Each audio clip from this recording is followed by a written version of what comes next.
depth of character. We should consider difficult challenges as opportunities to be humble, to be unselfish, and to defend God's character. Here now is Dr. Gene Getz. The background leading up to this particular principle is that Moses had sent 12 spies into the promised land.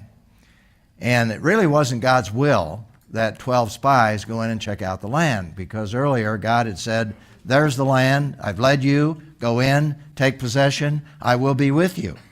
But the people were afraid, and so consequently Moses actually accommodated their concerns and took their suggestion. It was a suggestion of the people to send in the 12 spies. That was not God's edict. That was not God's suggestion. So they sent in the 12 spies, and the results were not good because 10 of them came back. They were very fearful. They were afraid. They said, there are giants in the land. We can't do it. However, 2 of them, Joshua and Caleb, said, we must take the land. God said he will be with us.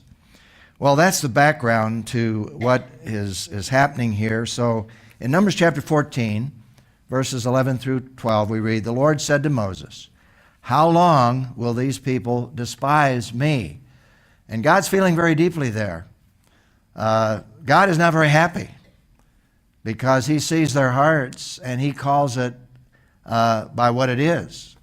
He says, how long will these people despise me? Those are strong words. How long will they not trust in me despite all the signs I performed among them? And of course, you know that God had performed many signs along the way, leading them across the Red Sea, leading them into the wilderness, giving them water to drink, bringing them to the mount where he gave them the 10 Commandments, revealed himself through the smoke and the fire and the voice of God right from that mountain, gave them the 10 Commandments, gave them all the information relative to the tabernacle. God had done many things, and in spite of that, they were despising God. They were not listening to what God said. And so God, in his displeasure, said, I will strike them with a plague. I will destroy them. And then, now get this, then I will make you, Moses, into a greater and mightier nation than they are. Now imagine the temptation. That is for Moses. Here is God saying, I'm going to wipe all them out, and then I'm going to start over with you, Moses, and I'll make you greater and mightier a nation from you than anything that we have here at this present time in the children of Israel. But Moses didn't succumb to that. Moses is maturing. He is growing. And so he responds in verses 17 through 19. So now, may my Lord's power be magnified, just as you have spoken. And this is what you've said. The Lord is slow to anger and rich in faithful love, forgiving wrongdoing and rebellion. Yes, he's saying, the people of Israel have rebelled. They have despised you. They haven't listened to you. They have disappointed you. They have made you angry. But Lord, you already said that you're a long-suffering God, and I'm appealing to you. Here is Moses interceding for these people. And then he goes on to say what God said, but he will not leave the guilty unpunished. That's true. Bringing the consequences of the father's wrongdoing on the children to the 3rd and the 4th generation. That's true. But Moses said, pleading for these people who've been so unfaithful, please pardon the wrongdoing of this people in keeping with the greatness of your faithful love, just as you have forgiven them from Egypt until now. So here we have an intense, difficult situation, and Moses actually defends God's character here. And he says, God, and if you look at the passages we left out here, between these two sections that we've read, he said, Lord, if you destroy all these people, it will affect your reputation. The pagans will say that you brought all these people out here to destroy them. Look what this will do to your name. So God is upholding the name, or Moses is upholding the name of God in this particular situation.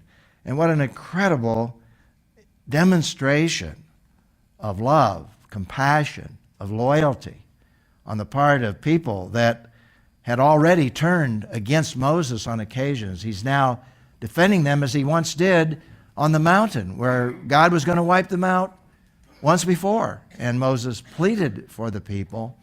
And their rebellion then was to, build that golden calf and to turn against God and wanting to go back to Egypt. And yet God forgave them. And now once again Moses is pleading for these people. Boy, that's a shepherd's heart. And it just reveals depth of character in this man. Yes, he had flaws, he had weaknesses. He made mistakes. He's going to make more mistakes. But here we see incredible character. And I'm reminded really of the Apostle Paul and his character in terms of the thorn in the flesh that he had to actually keep him humble. And notice what we read in 2 Corinthians 12:10. So because of Christ, I am pleased in weaknesses, in insults, in catastrophes, in persecutions, and in pressures. For when I am weak, then I am strong. I can't say exactly what was in the mind of Moses way back then. I'm not sure he was saying, when I am weak, I am strong. But in essence, he was saying that with his character. And here we see the very same thing in the life of the Apostle Paul. Unbelievable example, incredible example in terms of humility, in terms of wanting to serve God. So, let me just read that principle once again. We should consider difficult challenges as opportunities to reflect God's character. Easy to say, not too easy to practice, is it? Because when we face difficult circumstances, it's not easy to say, okay, here's another opportunity to reveal God's character through my life. And yet, that's what God wants us to be able to say in the midst of some very difficult situations. So the question is, why does it often take deep and painful trials to reveal our true character? Well, I don't know about you, but when things are going well, it's easy just to go along and to take things for granted and to take God's presence for granted, to take God's character for granted. And yet, in the midst of these difficult situations, we have an opportunity to reveal His character. It's really an opportunity. And one of the reasons it's an opportunity is that many times everyone is watching, particularly in a situation like this. The people are watching. The children of Israel are watching. People are watching the Apostle Paul. How's he going to handle this? People are watching to see if we can practice what we preach. It's one thing to say to people that we ought to see these situations as opportunities. It's another thing to demonstrate those opportunities and God's character in our lives when it hits us. I remember going through a very, very difficult situation in the ministry, and it was a very public situation. And I remember a guy coming up to me who said, Gene, he said, I'm really enjoying watching you go through this. I wanted to say, thank you very much. But in essence, what he was saying is, I'm enjoying watching how you're handling it.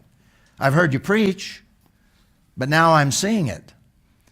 And I'm not sure he always saw the good that was coming out, but the fact is that, and I still don't appreciate exactly the way he said that, and I'm not sure he was a very mature individual to say that, because it wasn't the most encouraging kind of comment, but I've often reflected back on that everybody's watching. And as people watch people that are in crises, it does indeed give us opportunity to reveal God's character and our own weaknesses. But in the strength of those weaknesses, like Paul, we can rejoice with God's strength as God begins to give us the grace and the strength to be able to handle these crises. So Moses is experiencing this kind of thing. Everyone was watching, and they indeed saw character in this man. This is the true test, really, of what's deep in one's heart. It doesn't mean that we don't flounder, we don't fall, we don't stumble, But what people see is when we're able to experience God's grace, to pick ourselves up, to move forward, to believe in Romans 8:28, not just to say it, that all things work together for good to those who love the Lord. It's an opportunity also to grow spiritually. And Peter captured that in his first epistle when he wrote to these people who were being persecuted by the Roman emperor, probably Nero in this particular situation. And Peter wrote and says, you rejoice in this. Now, when you see the word rejoicing in the midst of trial, it doesn't mean we're jumping up and down and smiling and laughing. That's not what it's talking about. It's a deep, settled peace that God is still in control and God is with us. You rejoice in this, though now for a short time you've had to be distressed by various trials, so that the genuineness of your faith, see, that's what's being tested in the midst of trials. That's what was being tested in Moses' life, the genuineness of his faith. That's what was being tested in Paul's life in the midst of his trials, the genuineness of faith. And that's what is a test in our own lives. It's the genuineness of our faith. And so Peter says, let me start that paragraph again. You rejoice in this, though now for a short time you've had to be distressed by various trials, so the genuineness of your faith, more valuable than gold which perisheth, though refined by fire, may result in praise, glory, and honor at the revelation of Jesus Christ. And as you look at that last statement, it refers to the coming of Jesus, the revelation of Jesus Christ. But we don't have to wait until the revelation of Jesus Christ to actually bring praise and glory and honor to Jesus. Because when we go through these trials, through these circumstances, as painful as they may be, when the genuineness of our faith is visible, it is to the praise and the glory and the honor of Jesus Christ. So God can use these things in a very remarkable way to be able to honor Him. Now, having said that, I don't think we should go around praying that we'll go through a lot of trials. But I do think that we ought to be prepared to be able to realize that God is with us. He will never forsake us. And He's always there, regardless of our circumstances. So, this principle is called depth of character.